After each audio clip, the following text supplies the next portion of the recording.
Nota del autor: el autor de este diario, y el diario mismo, pertenece evidentemente al campo de la ficción. Sin embargo, si consideramos las circunstancias que han determinado la formación de nuestra sociedad, nos parece posible que existan entre nosotros seres semejantes al autor de este diario. Mi propósito es presentar al público, subrayando un poco los rasgos, uno de los personajes de la época que acaba de transcurrir, uno de los representantes de la generación que hoy se está extinguiendo. En esta primera parte, titulada Memorias del subsuelo, el personaje se presenta al lector, expone sus ideas y trata de explicar las causas de que haya nacido en nuestra sociedad. En la segunda parte relata ciertos sucesos de su vida. Fedor Dostoyevsky: Memorias del subsuelo. Y soy un enfermo. Soy un malvado. Soy un hombre desagradable. Creo que padezco del hígado. Pero no sé absolutamente nada de mi enfermedad. Ni siquiera puedo decir con certeza dónde me duele. Ni me cuido ni me he cuidado nunca, pese a la consideración que me inspiran la medicina y los médicos. Además, soy extremadamente supersticioso. Lo suficiente para sentir respeto por la medicina. Soy un hombre instruido. Podría, pues, no ser supersticioso. Pero lo soy. Si no me cuido, es, evidentemente, por pura maldad. Ustedes seguramente no lo comprenderán, yo sí que lo comprendo. Claro que no puedo explicarles a quién hago daño al obrar con tanta maldad. Sé muy bien que no se lo hago a los médicos al no permitir que me cuiden. Me perjudico solo a mí mismo, lo comprendo mejor que nadie. Por eso sé que si no me cuido es por maldad. Estoy enfermo del hígado. Me alegro. Y si me pongo peor, me alegraré más todavía. Hace ya mucho tiempo que vivo así, 20 años poco más o menos. Ahora tengo 40. He sido funcionario, pero dimití. Fui funcionario odioso. Era grosero y me complacía serlo. Esta era mi compensación, ya que no tomaba propinas. Esta broma no tiene ninguna gracia, pero no la suprimiré. La he escrito creyendo que resultaría ingeniosa, y no la quiero tachar, porque evidencia mi deseo de zaherir. Cuando alguien se acercaba a mi mesa en demanda de alguna información, yo rechinaba los dientes y sentía una voluptuosidad indecible si conseguía mortificarlo. Lo lograba casi siempre. Eran, por regla general, personas tímidas, timoratas. Pedigüeños al fin y al cabo. Pero también había a veces entre ellos hombres presuntuosos, fanfarrones. Yo detestaba especialmente a cierto oficial.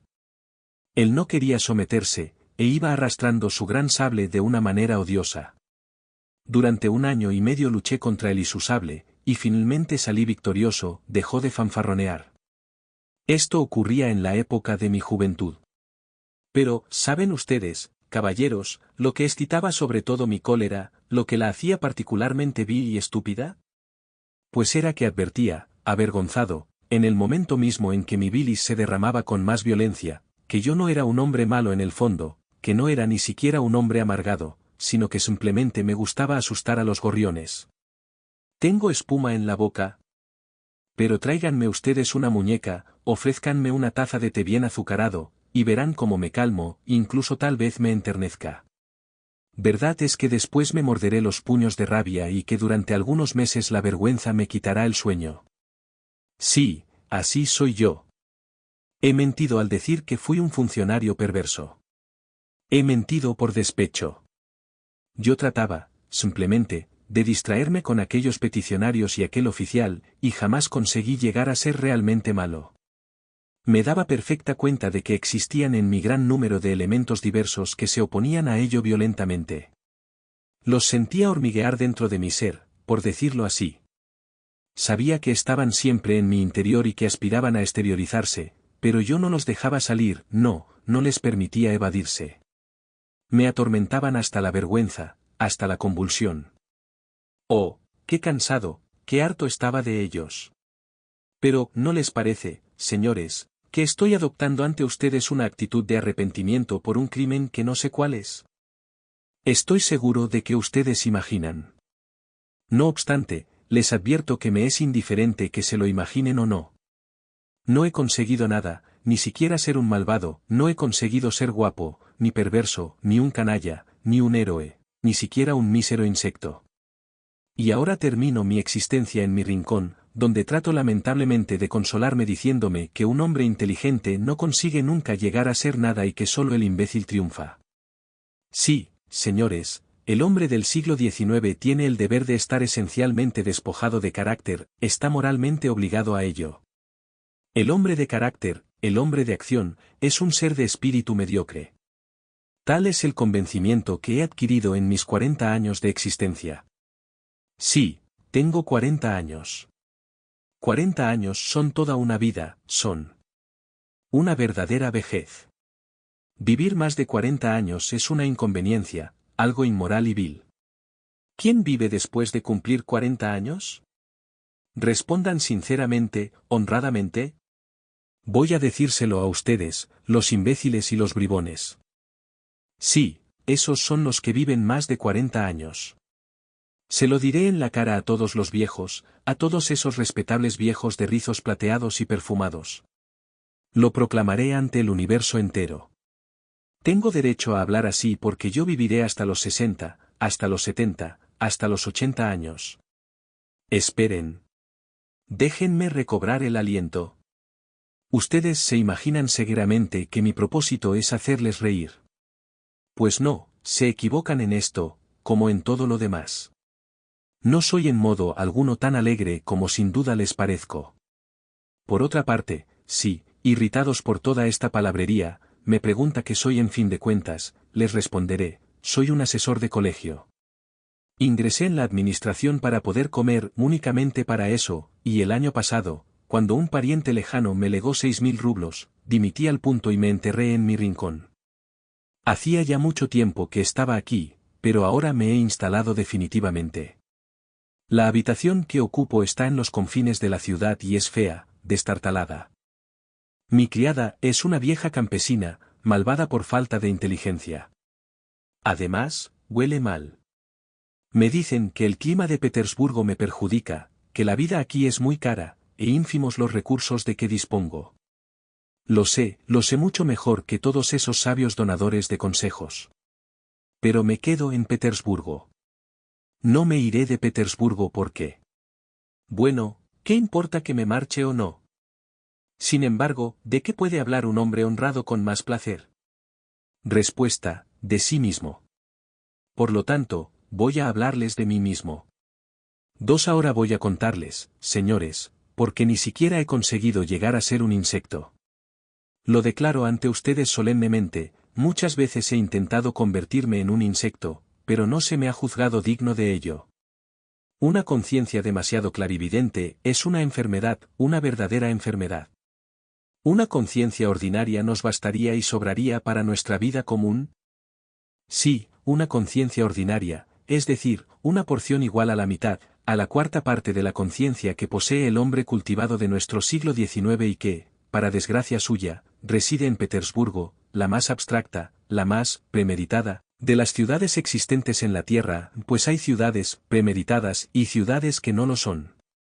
Se tendría, por ejemplo, más que de sobra con esa cantidad de conciencia que poseen los hombres llamados sinceros, espontáneos y también hombres de acción. Ustedes se imaginan que escribo todo esto por darme importancia, por burlarme de los hombres de acción, por darme tono a la manera del fatuo que arrastraba el sable y del que les he hablado hace un momento, pero eso sería de muy mal gusto. Pues, ¿quién puede pensar, señores, en vanagloriarse de sus enfermedades y utilizarlas como pretexto para darse tono? Pero, ¿qué digo? Todo el mundo obra así. Precisamente de sus enfermedades extraen la gloria. Y eso hago yo, probablemente aún más que nadie. En fin, no hablemos más del asunto, mi objeción es estúpida. Sin embargo, la conciencia, toda conciencia es una enfermedad. Lo mantengo. Pero dejemos esto por ahora. Respóndanme a esto, como es que siempre, en el preciso instante, como hecho adrede que me sentía más capaz de apreciar todos los matices de lo bello, de lo sublime, como se decía en nuestra patria hace poco, se me ocurría no solo pensar, sino hacer cosas tan inconvenientes. Eran actos que todos realizan con oportunidad, pero que yo cometía precisamente cuando me daba perfecta cuenta de que había que abstenerse de ejecutarlos. Cuanto más clara conciencia tenía del bien y de todas las cosas bellas y sublimes, tanto más me hundía en mi cieno y tanto más capaz me sentía de sepultarme en él definitivamente. Pero lo más notable es que este desacuerdo no parecía un hecho fortuito, dependiente de las circunstancias, sino algo que ocurría del modo más natural. Se diría que este era mi estado normal, y en modo alguno una enfermedad o un vicio. Tanto, que finalmente perdí todo deseo de luchar. En resumen, que casi admito que aquel era el estado normal de mi espíritu. Pero, al principio, ¿cuánto sufrí en esta lucha? No creía que los demás pudiesen estar en el mismo caso, y a lo largo de toda mi vida he mantenido en secreto este rasgo de mi carácter. Me avergonzaba de él, no es posible que me avergüence todavía. Tan lejos iba en esto, que experimentaba una especie de placer secreto, vil, anormal, al volver a mi casa, a mi agujero, en una de las turbias e ingratas noches petersburguesas, y decirme que otra vez había cometido una villanía aquel día y que sería imposible repararla. Entonces me roía interiormente.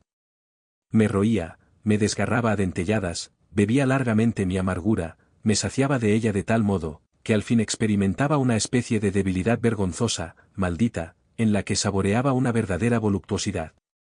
Sí, lo repito, una verdadera voluptuosidad. He sacado a relucir esta cuestión porque deseo saber si otros conocen semejantes voluptuosidades. Me explicaré. La voluptuosidad procedía, en este caso, de que me daba clara cuenta de mi humillación, la cual procedía del convencimiento de haber llegado al límite. Tu situación es abominable, me decía a mí mismo, pero no puede ser otra, no tienes ninguna salida, no podrás cambiar nunca, porque, aunque tuvieras el tiempo y la fe necesarios para ello, no querrías convertirte en otro hombre. Por otra parte, aunque quisieras cambiar, no podrías. ¿En qué otra cosa te transformarías? Quizá no hay ninguna. Pero lo esencial esto pone fin a la cuestión es que todo se realiza de acuerdo con las leyes fundamentales y normales de la conciencia refinada, emana de ella directamente, tanto, que es por completo imposible no solo cambiar, sino, generalmente, reaccionar de algún modo. La conciencia refinada nos dice, por ejemplo, tienes razón, eres un canalla. Pero el hecho de que yo pueda comprobar mi propia condición canallesca no me consuela lo más mínimo de ser un canalla. En fin, basta ya. ¿Cuántas palabras, Dios mío? Pero, ¿qué he explicado? ¿De dónde proviene esa voluptuosidad? Sin embargo, me interesa explicarlo todo. Iré hasta el fin. Para eso he tomado la pluma.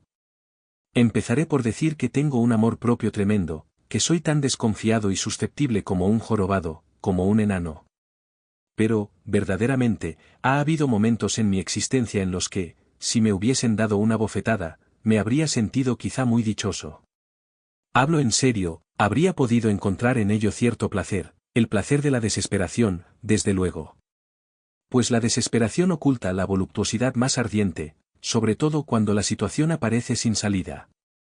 Sin embargo, en el caso de la bofetada, ¿qué sensación de aplastamiento se experimenta? Pero lo principal es que siempre resulta que soy yo el culpable, sea cual fuere el lado desde el que examinen las cosas, y es más, culpable sin serlo, por lo menos, de acuerdo con las leyes de la naturaleza. Soy culpable, ante todo, porque soy más inteligente que cuantos me rodean, siempre me he considerado más inteligente que las personas que me rodeaban, e incluso, fíjense ustedes. Mi sensación de superioridad me confunde hasta el punto de que miro a la gente de reojo, por no poder mirarla cara a cara. Soy culpable, además, porque, aun cuando me hubiese sentido generoso, el convencimiento de que esto era inútil solo habría servido para atormentarme más. Desde luego, no habría adelantado nada. No habría podido perdonar, porque el agresor me habría golpeado severamente, de acuerdo con las leyes de la naturaleza, las cuales no se preocupan por nuestro perdón. Además, me habría sido imposible olvidar, porque el insulto, por natural que sea, siempre es un insulto. En fin, si renunciaba a ser generoso y pretendía, por el contrario, vengarme del agresor, no podía cumplir este propósito, porque me era imposible decidirme a obrar, aún teniendo la facultad de hacerlo. Pero, ¿por qué? Sobre esto quisiera decirles a ustedes unas palabras. 3. ¿Cómo ocurren las cosas en los que son capaces de defenderse y algunos incluso de vengarse? Cuando el deseo de venganza se apodera de ellos, no hay espacio en su espíritu más que para ese deseo. Se lanzan hacia adelante en línea recta, baja la cabeza, como toros furiosos, y solo se detienen cuando llegan ante un muro. Por cierto, que, ante un muro, estos señores, estos seres sencillos y espontáneos, los hombres de acción, se desmoronan y ceden con toda sinceridad. Para ellos, este muro no significa en modo alguno lo mismo que para nosotros, que pensamos, por consiguiente, no obramos, es decir, no es excusa. No, para ellos no es en modo alguno un pretexto que les permite desandar lo andado, pretexto en el que nosotros no solemos creer pero del que nos aprovechamos gustosos. No, ellos ceden de buen grado. El muro es a sus ojos un tranquilizante, les ofrece una solución moral definitiva, e incluso me atrevería a llamarla mística. Pero ya volveremos a hablar de este muro. Pues bien, precisamente es este hombre sencillo y espontáneo el que considero normal por excelencia, el hombre en que soñaba nuestra tierna madre naturaleza cuando nos puso amablemente sobre la tierra. Envidio a ese hombre. No niego que es tonto. Pero, ¿qué saben ustedes de esto? Es posible que el hombre normal haya de ser tonto. Incluso es posible que sea hermoso. Y esta suposición me parece más justificada si observamos la antítesis del hombre normal, es decir, al hombre de conciencia refinada, al hombre salido no del seno de la naturaleza, sino de un alambique. Esto es casi misticismo, señores, pero me siento inclinado hacia esta sospecha. Entonces vemos que este hombre alambicado se esfuma a veces ante su antítesis, hasta tal punto y cede tanto, que, a pesar de todo el refinamiento de su conciencia, llega a considerarse no más que como un ratoncito. Es quizás un ratoncito de extremada clarividencia, pero no por eso deja de ser un ratón y no un hombre, mientras que el otro es en verdad un hombre. En fin, lo peor es que él mismo se considera un ratón, él mismo. Nadie pide que lo confiese. Es un detalle muy importante. Veamos, pues, a este ratoncito en acción. También él se siente ofendido y pretende vengarse. Es posible que se acumule en él más rabia aún que en el homme de la nature et de la vérité. El deseo cobarde y mezquino de devolver mal por mal a quien le insulta lo corroe, tal vez incluso más violentamente que a el homme de la nature et de la vérité, porque éste, en su estupidez natural, considera su venganza como una acción perfectamente justa. En cambio, el ratoncito no puede admitir la justicia de tal acto a causa de su superior clarividencia. Pero llegamos al fin al acto mismo, a la venganza. Además de la villanía inicial, el desgraciado ratón ha amasado en torno de él, en forma de dudas y vacilaciones, tantas nuevas villanías, ha añadido a la primera pregunta tantas otras sin respuesta posible, que, haga lo que haga, crea alrededor de su persona un fatídico lodazal, un pantano pestilente y cenagoso, formado por sus vacilaciones, sus sospechas, su inquietud y todos los salivazos que le arrojan los hombres de acción que le rodean, le juzgan, le aconsejan y se ríen de él a mandíbula batiente.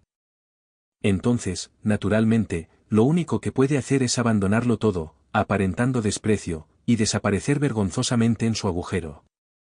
Y allí, en un sucio y pestilente subterráneo, el insultado, apaleado y escarnecido ratón se zambulle lentamente en su rabia fría, envenenada, y sobre todo, inextinguible.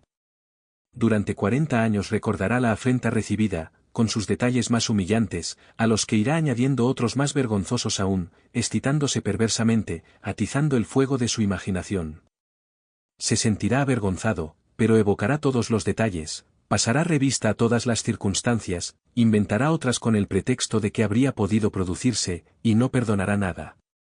Incluso es posible que trate de vengarse, pero a hurtadillas, en pequeñas dosis, de incógnito, sin ninguna confianza ni en su derecho ni en el éxito de su propósito y dándose clara cuenta de que sus tentativas de venganza le harán sufrir a él mucho más que a aquel contra el que van dirigidas y que probablemente ni siquiera se enterará. En su lecho de muerte lo recordará todo de nuevo, añadiendo los intereses de vengados, y entonces. Pero precisamente esta mezcla abominable y helada da esperanza y desesperación, precisamente este enterramiento voluntario, esta existencia de emparedado viviente, esta ausencia de toda solución, este cúmulo de deseos insatisfechos que no han hallado salida, de decisiones febriles tomadas para siempre pero seguidas inmediatamente por los remordimientos, todo esto es lo que detalla precisamente esta voluptuosidad extraña a la que me he referido antes. Esto es algo tan sutil generalmente, tan difícil de captar, que la gente mediocre e incluso, simplemente, aquellos que poseen unos nervios bien templados no comprenden y tampoco comprenderán nada de eso, me dirán ustedes tal vez, burlonamente, los que nunca hayan sido abofeteados. Así, ustedes me darán a entender cortésmente que he recibido una bofetada y que hablo con conocimiento de causa. Apuesto lo que quieran a que lo han pensado. Pero tranquilícense, señores, no he sido abofeteado, y, por lo demás, lo que puedan ustedes pensar respecto a este asunto me tiene completamente sin cuidado. Tal vez soy yo quien lamenta haber repartido pocas bofetadas durante mi vida. Pero, basta. Ni una palabra más sobre este tema, por mucho que les interese. Continúo, pues, hablando con toda calma de las personas de nervios bien templados que no saborean ciertas sutiles voluptuosidades. Aunque estos señores mujan como toros en algunos casos y se enorgullezcan de ello, se desmoronan, como ya he dicho, ante lo imposible, ante la muralla de piedra. Pero, ¿qué muralla es esa? Evidentemente, son las leyes naturales, los resultados de las ciencias exactas, de las matemáticas. Si les demuestran a ustedes, por ejemplo, que descienden del mono, será inútil que tuerzan el gesto, tendrán que aceptarlo. Si les prueban que una sola gota de su propia grasa debe ser más estimable para ustedes que 100.000 del prójimo y que a eso van a parar todas las virtudes, todas las obligaciones y otras fantasías y prejuicios, no tendrán más remedio que admitirlo, porque 2 y 2 son 4. Esto pertenece al dominio de las matemáticas, y no hay discusión posible. Perdone. Gritará alguien. Usted no puede protestar, 2 y 2 son 4. A la naturaleza no le preocupan las pretensiones de usted, no le preocupan sus deseos, no le importa que sus leyes no le convengan a usted. Está usted obligado a aceptarla tal como es y a aceptar todo lo que procede de ella. El muro es un muro, etc. Pero, ¿qué importan, Dios mío, las leyes de la naturaleza y la aritmética si, por una razón u otra, esas leyes y ese 2 y 2 son 4 no me complacen? Evidentemente, no podré romper ese muro con la cabeza, ya que mis fuerzas no bastan para ello, pero me niego a humillarme ante ese obstáculo por la única razón de que sea un muro de piedra y yo no tenga fuerzas para calvario. Como si ese muro pudiera procurarme alguna paz. Como si uno pudiera reconciliarse con lo imposible por la sola razón de que se funda sobre el 2 y 2 son 4. Es el mayor absurdo que puede concebirse. Cuanto más penoso es comprenderlo todo, tener conciencia de todas las imposibilidades, de todos los muros de piedra, y no humillamos ante ninguna de esas imposibilidades, ante ninguna de esas murallas si ello nos repugna. Cuanto más penoso es llegar, siguiendo las deducciones lógicas más ineludibles, a la posición más desesperante respecto a ese tema eterno de nuestra parte de responsabilidad en la muralla de piedra, y, en consecuencia, sumergimos, en silencio pero rechinando los dientes con voluptuosidad, en la inercia, sin dejar de pensar que ni siquiera podemos rebelarnos contra nadie, porque, en suma, no tenemos enfrente a nadie. Y nunca lo tendremos, porque todo es una farsa, un engaño, un galimatías. No sabemos qué ni quién, pero, a pesar de todos esos engaños y de toda nuestra ignorancia, sufrimos, y tanto más cuanto menos comprendemos. 4. Ja, ja, ja. Si es así, llegará usted a descubrir cierta voluptuosidad en el dolor de muelas, exclamarán ustedes. Y yo les responderé que sí, que hay cierta voluptuosidad en el dolor de muelas. Yo he sufrido ese dolor durante todo un mes, y sé lo que me digo. En estos casos no nos enfurecemos en silencio, gemimos. Pero estos gemidos carecen de franqueza, hay en ellos cierta malignidad. Y ahí está precisamente el quid de la cuestión. Esos gemidos expresan la voluptuosidad del que sufre, si el enfermo no experimentara cierto placer al quejarse, dejaría de hacerlo.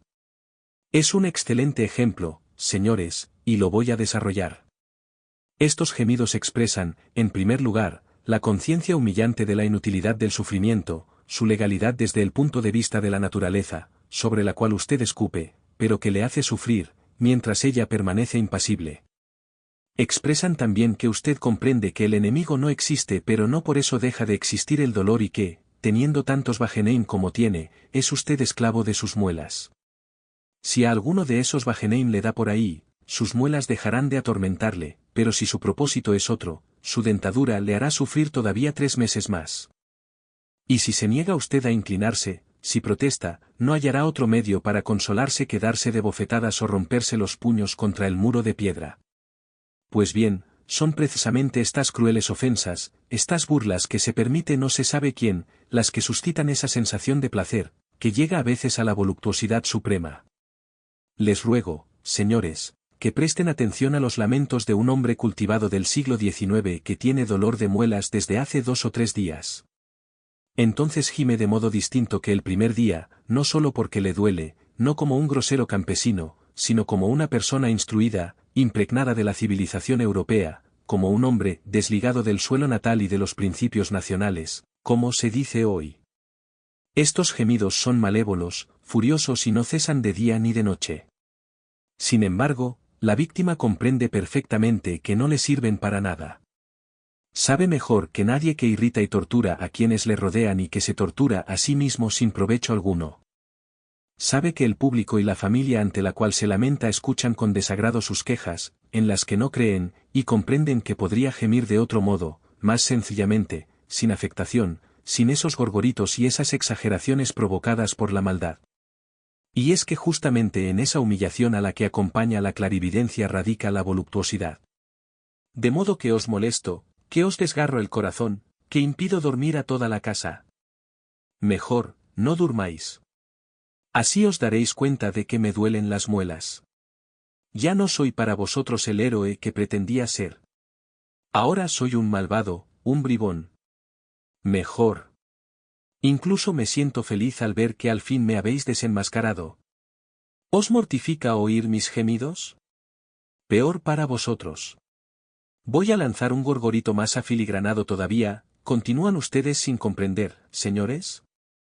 No me extraña, para poder captar todos los matices de esta voluptuosidad sensual es preciso poseer una profundidad mental extraordinaria. ¿Se ríen? Me alegro. Mis bromas, señores, son evidentemente de muy mal gusto. Además, son confusas y suenan a falso. La causa de todo esto es que no siento la propia estimación. Pero, ¿acaso el que se conoce puede estimarse aunque solo sea un poco? ¿Puede sentir verdaderamente algún respeto por sí mismo el que se ha dedicado a descubrir cierta voluptuosidad en el convencimiento de su propia humillación?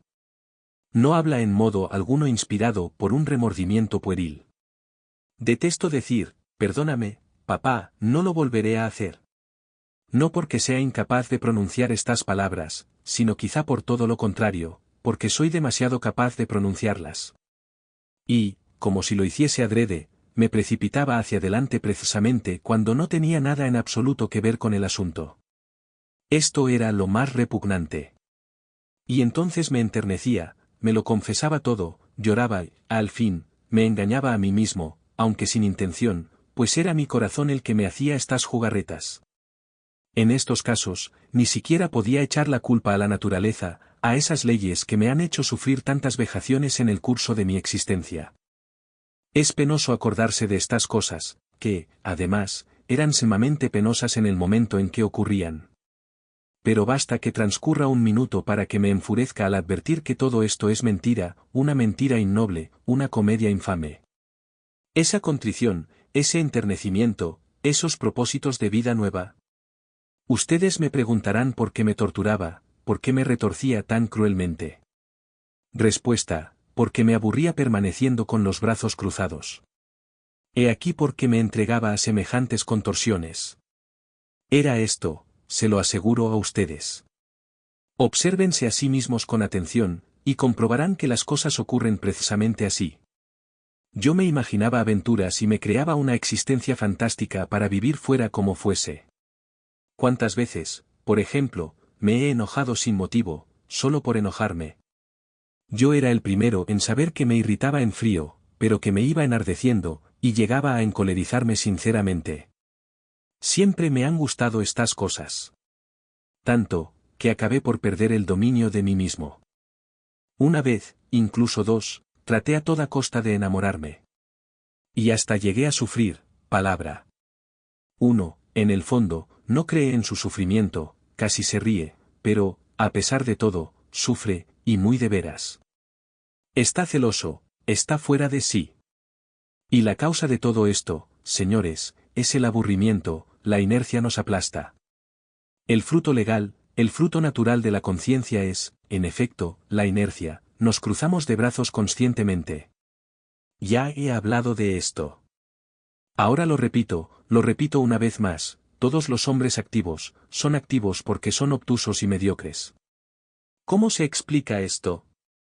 He aquí la explicación, debido a su estrechez de espíritu, toman las causas secundarias, inmediatas, por las principales, y mucho más fácilmente, mucho más rápidamente que los no obtusos, se imaginan haber encontrado las razones sólidas, fundamentales, de su actividad. Y así se tranquilizan, que es lo principal. Pues para poder obrar hay que conseguir de antemano una perfecta tranquilidad y no tener el menor resto de duda. Pero, ¿cómo puedo conseguir yo esta tranquilidad de espíritu? ¿Dónde puedo hallar los principios fundamentales sobre los que levantar mi edificio? ¿Dónde está mi base? ¿A dónde puedo ir a buscarla?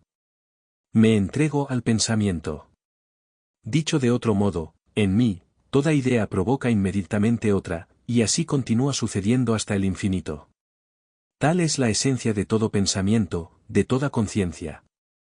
Nos volvemos, pues, a encontrar ante las leyes de la naturaleza. ¿Con qué resultado? Este es siempre el mismo, recuérdenlo. Les he hablado hace poco de la venganza, y estoy seguro de que ustedes no han llegado al fondo de la cuestión. Dicen que el hombre se venga porque considera que esto es justo.